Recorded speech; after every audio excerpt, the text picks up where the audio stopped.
By 2025, science has progressed to such an extraordinary degree that scientists have created biomechanical organs, or artiforgs. The Union, a company, sells these organs on credit at exorbitant prices, and their use of repo men to find and seize the organ from clients who fall behind on payments usually results in the client's deaths. The tattoo on his neck indicates that Remy is one of these repo men and the greatest at what he does. He's waiting inside a house tonight for his target to show up, and when he does, Remy interrupts the fun he's having with a woman to tell him he works for the Union before using a special taser gun to knock him out. In an attempt to stop him, the woman strikes Remy with her bag, but Remy simply knocks her out before continuing.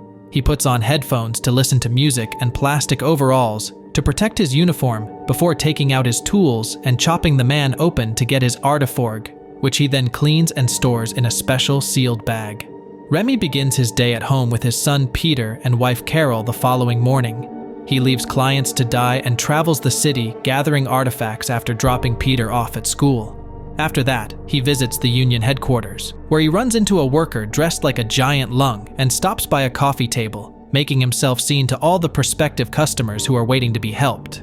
Before heading to the repo men's break room, he observes how his boss, Frank Mercer, assists one of the salesmen in persuading a family to sign the papers with a faultless speech. There, he discovers Raymond Pearl griping about his menial work and being reminded of his probation for his vicious attack on a woman in the subway.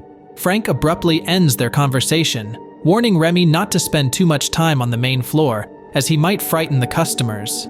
Then, with Remy's best friend Jake Fryvall joining them, he leads him to another room where he scans every piece of art he has gathered throughout the day. He used to harass him at school, but after that they joined forces to fight in battle. They accepted a position at the Union after the war because it matched their skill set perfectly, and the recruiter informed them that they were defending the healthcare system. They simply enjoyed the missions, despite the fact that they truly didn't care about what they were defending. Following their playful jests and Frank calling them children, Jake extends an invitation to Remy for drinks, which he accepts, but only after stopping by Carol's office to tell her. Before he leaves, they insult each other, and Carol chastises him for not asking to be moved to sales. While driving, Jake confides in Remy that he believes Carol is attempting to manipulate him and that they will always be repo men, but Remy respects his wife's desires. They use their special scanners on a passing civilian when they stop by the traffic lights, and they discover he has an artiforg in him. They tease him and remind him what will happen if he doesn't pay. They merely laugh as the man flees in terror. After arriving at the bar, they have a few beers and talk about the possibility of having to repo someone they know. All the while Remy is observing Beth, the bar singer, closely. A few hours later, he returns home and begins to play some T-Bone music before approaching his wife with the intention of having an intimate moment, but Carol rejects him. Rather than waiting, Remy goes upstairs to see how his son is doing and to hear about his school day. A few days later, Remy is grilling out in his garden with friends when Jake asks for a favor. He needs to repo a client who is scheduled to arrive. At first, Remy isn't fond of the idea, but Jake persuades him by offering to split the double commission Remy will receive. A taxi pulls up in front of the house, and Jake rips open its passenger there on the street. Carol and Peter see him when they go inside the house. Before leaving with their son, Carol, who is incensed that his husband has permitted this, advises him to make a decision between his family and his career. Remy informs Jake that he must discuss it with Frank. Remy and Jake go on a patrol later that evening and talk about the new M5 neural net, a technology that connects individuals with brain damage to an endless dream. Jake's scanner interrupts their conversation when it discovers a nest, or as they put it, a haven for hundreds of customers who have fallen behind on their payments and are trying to get out of the country. They get inside and begin tasing as many people as they can after taking out all of their weapons from the car trunk. They are easily defeated at first, but after a while they begin to resist. Remy gets into a hand-to-hand fight with one of the customers, and Jake has to deal with them by punching them or using a stun baton. After using a knife to stab every opponent he faces, he heads to find Jake, who is being overcome by a larger man than he is. Remy knocks the man out and gets into a fight with Jake because Jake believes Remy doesn't need assistance.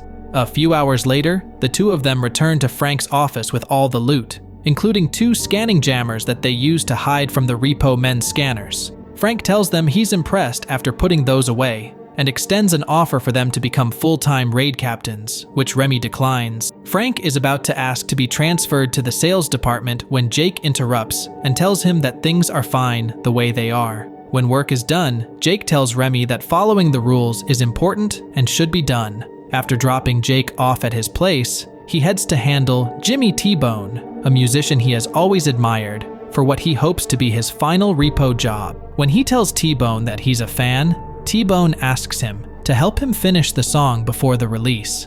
Remy agrees and says he'll take the track to the record label after they're through. Later, Remy requests that he lie down on the ground so that he can take his heart. Initially, he must use his defib unit to stop it, but as soon as he places the paddles on T-Bone's chest, the device malfunctions, electrocuting Remy and sending him into unconsciousness for the 3rd time in his life. A few days later, he awakens in a hospital bed with Jake and Frank present. Though she had left before Remy could see her, Carol had also been there. The most significant news is delivered after they inform him that the malfunctioning shock unit is to blame. Remy's heart has been replaced with an artificial one. Remy tells them he doesn't want the artiforg and gets out of bed, leaving the room as he eventually manages to disconnect the machine in the middle of a hallway and bleeding all over the place.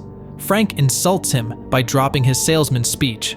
After that, he can barely move a few steps before his body gives out and he collapses to the ground, realizing he must accept the mechanical transplant. Upon being discharged from the hospital, his first instinct is to head home, only to find that his wife has changed the lock. When he rings the bell, Carol answers, hands him a suitcase, and tells him he took that last case because he put his career before his family. Remy stays at Jake's place, where he is offered drinks and the chance to hang out with some girls, but he would prefer to relax. A few days later, he returns to work, and his co-workers throw a little welcome party for him that includes a lewd dancer. After that, believing he is ready, he takes up a case once more. When the client tries to defend himself, he is choked by him after breaking into his house. This causes him to become extremely exhausted and has a rapid heartbeat. He finds himself unable to remove the artiforg because of a trembling hand when the time comes. A few hours later, he goes to a bar with his fellow repo men and pretends to be done with his work. But after listening to Jake tell his story, he can't stop thinking about the client starting a family. He leaves the bar early, distraught. The only opportunity he gets to see his son is the following day, so he waits for Carol and Peter at their front door.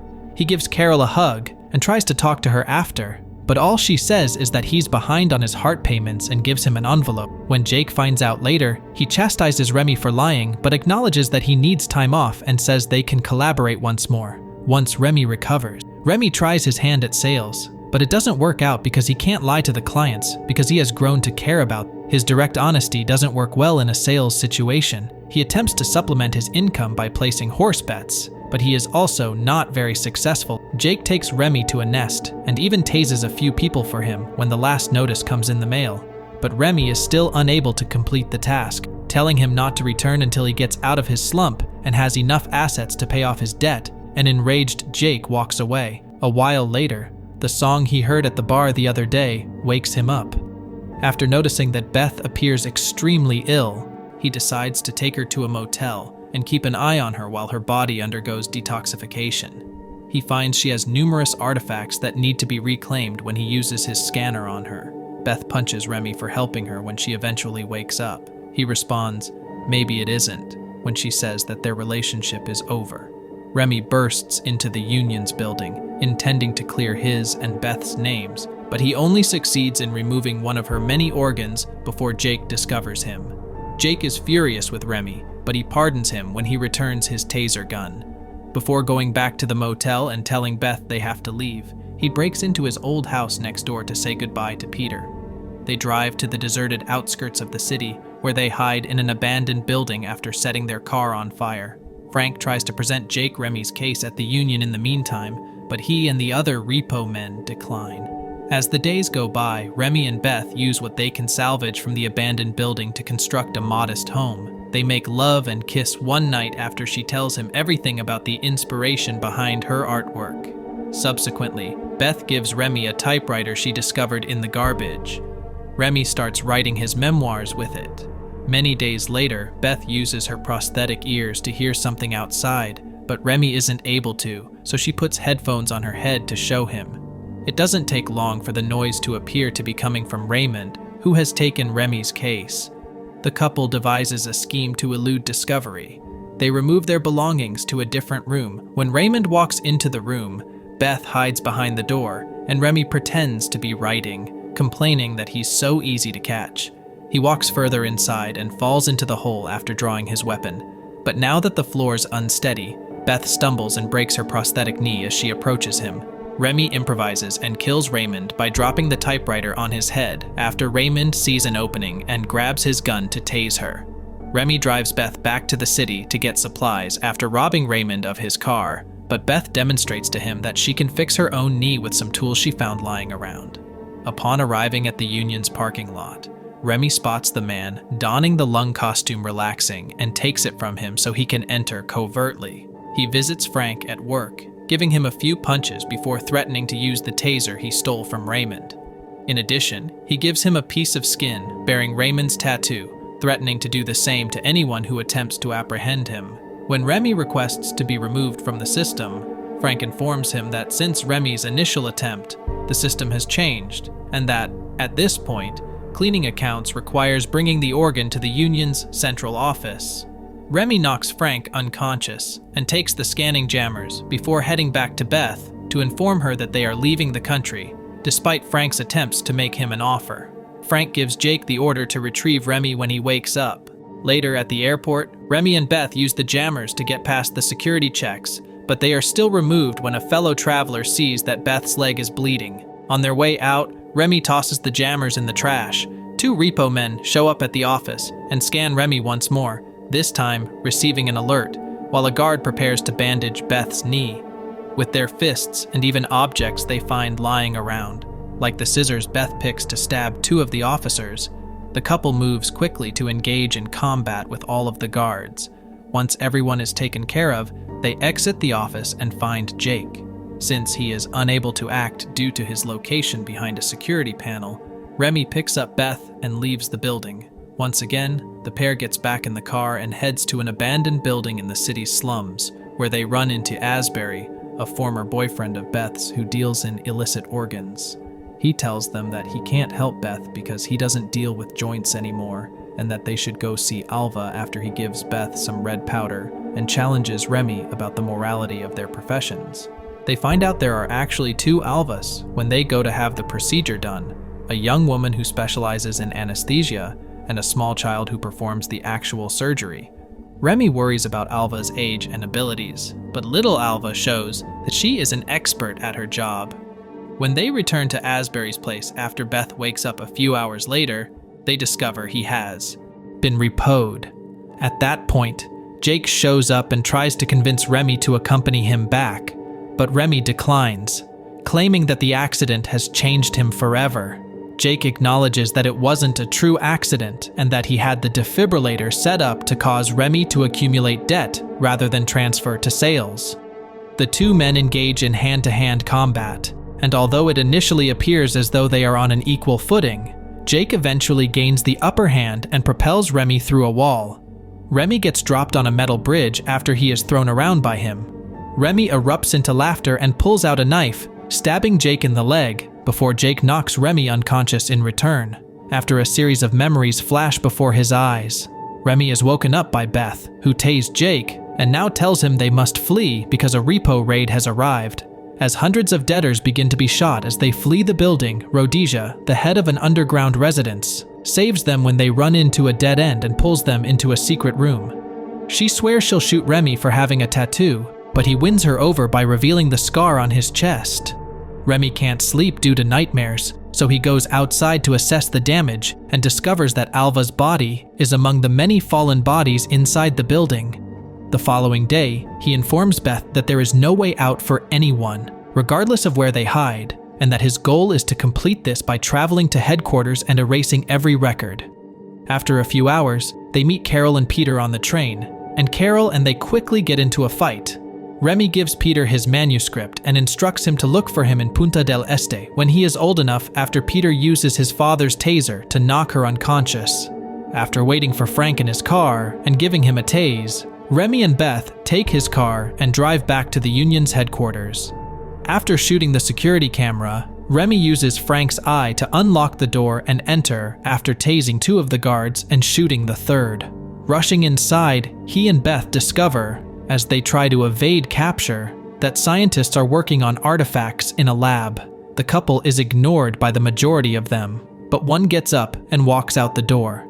As Remy tries to speak with him, the guards show up and open fire, killing a few scientists in the process. Remy and Beth depart via the same door that the other guy went through, and they discover the hallway leading to the Union's database, which is guarded by repo men and guards. And then a furious struggle begins. Beth uses a fire axe she took from the wall to defend herself, and Remy shoots the security guards with his gun before dropping it to go after his knives and engage the repo men in hand-to-hand combat. They then open the database room door with Beth's prosthetic eye and close it in time to let Frank and Jake in. They learn that the only interface available to them on the server is an organ scanner, so their only option is to begin dissecting themselves and scanning their organs from the inside out. They take a small amount of the red powder, begin the procedure, working on Remy's heart first, then sealing his wound and working on all of Beth's prosthetics. Remy is already scanning Beth's remaining organs when Jake and Frank use an artiforg from one of the dead repo men to get inside. Although Remy tells Jake that Beth is worth every task he's ever completed, Jake chooses to assist Frank in finishing them. After using his knife to kill Frank, he gives Remy a syringe to help her revive Beth. Later, when the computer requests that the scanned artifacts be placed on its tray, Jake places 2 grenades inside and blows up the entire database. All of the clients are now free. Later, Remy, Beth, and Jake are in Punta del Este, taking in the beach and T-Bone's farewell song. When Jake begins taunting Remy for his book, he abruptly vanishes and the sea flickers with static before returning to normal. Jake has had his tattoo removed, and Peter has published his memoir under the title, The Repossession Mambo. Then it is revealed that Remy never woke up from the blow Jake gave him on the metal bridge at Asbury's place, and that he is unconscious. After saying goodbye to Remy and using the artifacts from that raid to pay for Remy's heart and a neural network connection, Jake took care of Beth and discovered Remy's manuscript in his bag. Remy will always be content in his dreams from now on.